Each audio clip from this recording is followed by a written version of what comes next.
Coming up on Mountain News this morning, a new blood test is helping doctors throughout the nation diagnose Alzheimer's cheaper than ever before. And the governor might call a special session this week to allocate more funding for tornado victims. Dedicated to Eastern and Southern Kentucky, this is WYMT Mountain News this morning.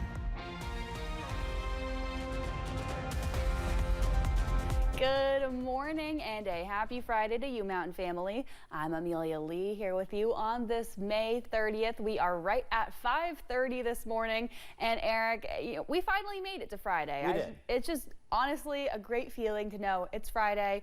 We've got the weekend ahead, and then, of course, Monday's right around that corner. It is. Now, Monday's going to look nice. We've got to get past the next several hours first. Take a look here at live pinpoint Doppler radar. We are seeing a little bit of rain now pushing through portions of eastern Kentucky. The big story, though, is off to the west, over towards portions of, let's say, Greene, Hart, and LaRue County, where there is a tornado warning that is in effect until it looks like 5 a.m. Central Time there. This is a Doppler radar indicator. We are seeing a little bit of hail being picked up with this system. Now, that's part of the system that's going to push its way into eastern Kentucky as we go into the morning hours. You can see right there that line pushing through central Kentucky, and now it's going to start creeping its way into eastern Kentucky. I'd say about 7 to 9 o'clock time frame. We'll get a break in the afternoon hours. Temperatures right now in the low to mid 60s, so a mild start to your Friday. If you have plans today, we will see temperatures going into the mid 60s, courtesy of a cold front that's going to push through.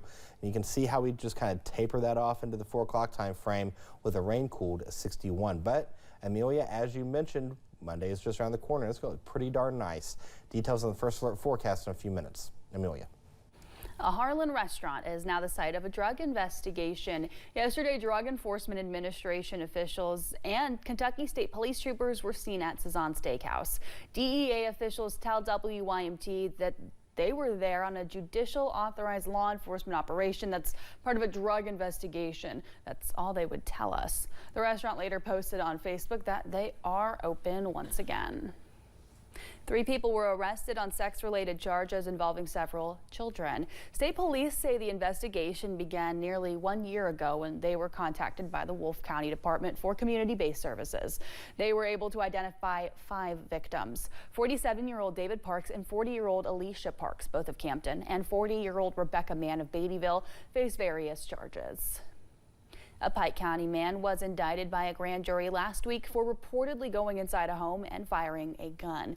Keegan Schaff was indicted on 1 count of assault and 2 counts of wanton endangerment. He was arrested last month after he was accused of firing multiple shots inside an Elkhorn City home. He's scheduled to appear in court on June 11th. A Laurel County woman is behind bars after she was accused of neglecting children in the roadway. Police arrested Paige Smith yesterday morning. Deputies received a call from dispatch about 2 kids on the road on Highway 490. When police arrived, they say they found the children with no adults, parents, or caretakers present. The Department for Community-Based Services were called to take the children. A new program at the Floyd County Judicial Center is all about building bridges for folks who are underserved. Judge Tyler Green hosted a community forum for the Floyd County Mental Health Court yesterday, providing an update to the community and discussing the program's needs. He says the court, which was established in January, aims to bring more resources and help to criminal defendants who have mental health concerns, bridging a gap in the system. So this program has so far exceeded our wildest imagination. We currently have 12 active participants now in the program, and we just started in January, and we're seeing success with several of these participants. 2 of the 12 participants of the program shared their stories at the event, saying it gave them a more firm foundation for growth. A first-of-its-kind blood test to be cleared by the FDA is said to change the way doctors diagnose and treat Alzheimer's disease. Health officials say current tests can be costly and oftentimes unavailable. Mariah Congito spoke with a doctor at the Sanders Brown Center on Aging in Lexington, who says this is a practical way to tackle a growing problem.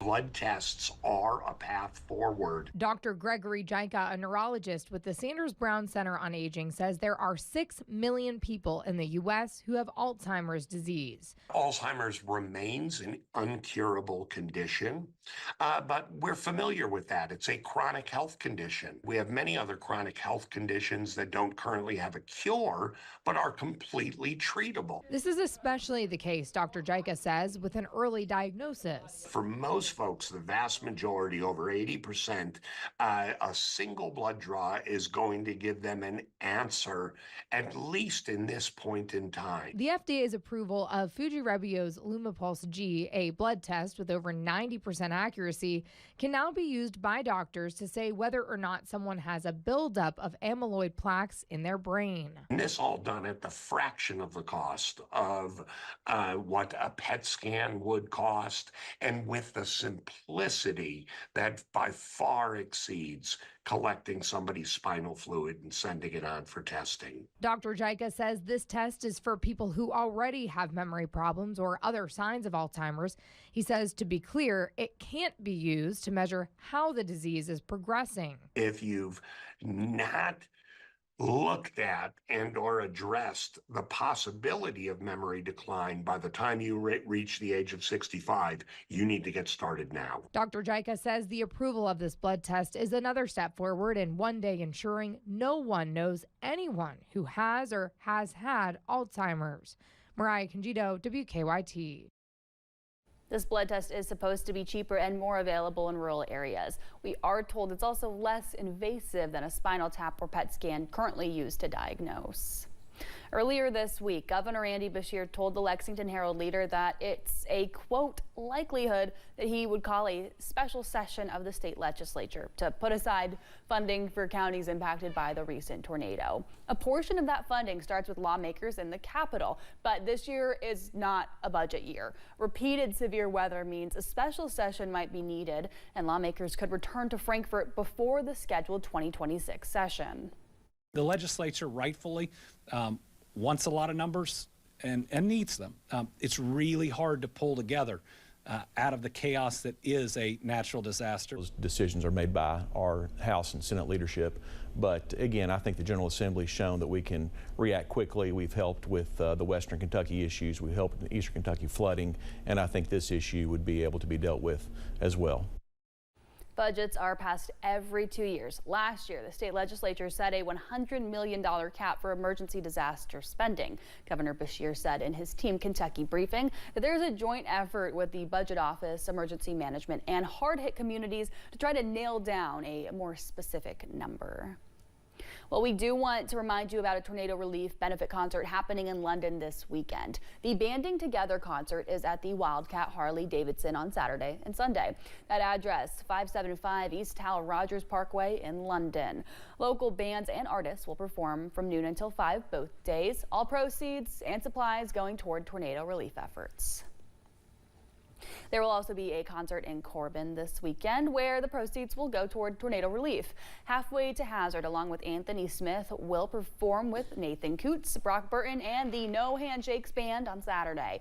The event starts at 6 o'clock at the train station. It costs $25 to get in. Letcher County Schools officials request for the government to reconsider the end of the American Rescue Plan elementary and secondary school emergency relief funds was denied. Superintendent Dennis Yantz told WIMT the district had around $3 million left of the $12 million that was allocated to them. The school district planned to use $2.5 million to purchase 25 new school buses. Deputies with the Berry County Sheriff's Office want to remind you about a new ATV law which will be enforced starting next month. It applies to special purpose vehicles and ATVs that you want to drive on a public road. The Sheriff's Office posted on Facebook saying that an inspection form, well, they posted that inspection form actually, and it's what they'll use to inspect your vehicle. They also say they'll release more information the closer that we get to June 27th. They can't perform any inspections before that date. Grace Community Kitchen is celebrating a decade of service to the Pikeville community. The mission provides 2 weekly meals and a host of community outreach out of Grace Fellowship Church in downtown Pikeville and serves hundreds of families each week.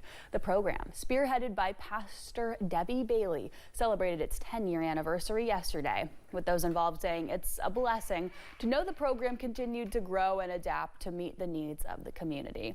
The kitchen serves meals every Monday and Thursday from 11 until 1.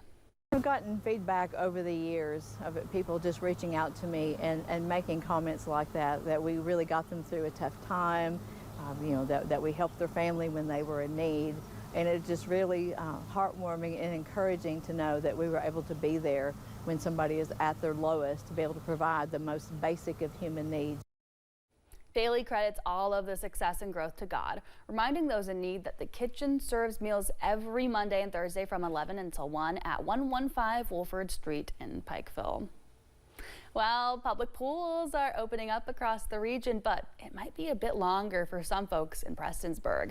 The pool at Archer Park was supposed to open this week, but because of the February flooding, they're still cleaning up. Equipment was damaged and repairs are needed. Crews were power washing and repainting, and they hope to open June 7th. Folks in Knox County are mourning the loss of a student. In a post on social media, officials with Barberville City School announced that 16-year-old Lauren Buttery died Tuesday. In the post, officials wrote, quote, "Lauren's resilience, courage, and never quit attitude remind us all what it means to be a Barberville Tiger," end quote. Funeral arrangements for Buttery have not yet been announced. It's 5:41. Folks in Madison County are preparing for this year's annual Juneteenth 5K after officials carefully chose the event's location.